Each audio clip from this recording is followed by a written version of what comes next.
sruoba. Kara, ne gal! Tu girdėjau. Tu girdėjau.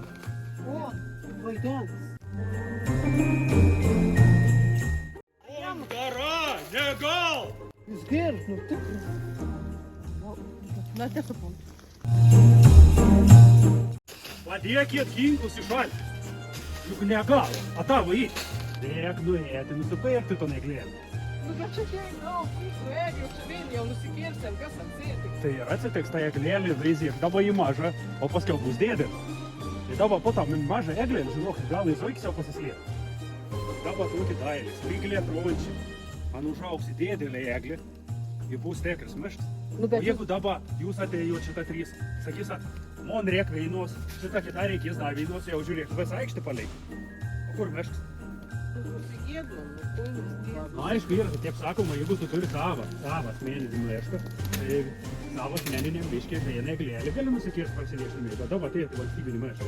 Valstybinis miškas, tai kažkas yra irgi savininkas.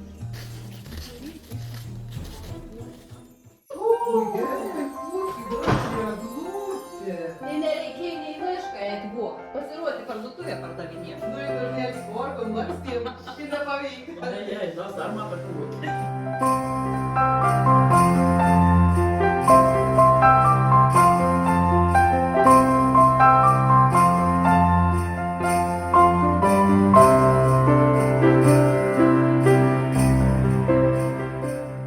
Ir visa kūčių diena nuo ryto metą būdavo skirta valgių gaminimo.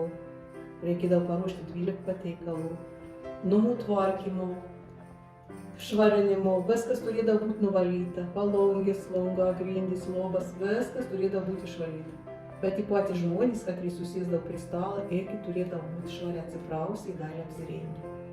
Paskiau stebėdavo, visą dainą koks uoks yra, ne? Koks uoks, kas pirms rytmetį ateina į trobą, vyriškas ar moteriškas. Jeigu moteriškas, vadins gims daug avėlių. Jeigu vyriškas avinačių, nu į ten, kiti gyvulėlė. Jeigu sninga lept kosnės į daug, vadins veis bėtis. Bus daug šeimų naujų, vadins bus daug avėlių naujų, bus glė daug medaus.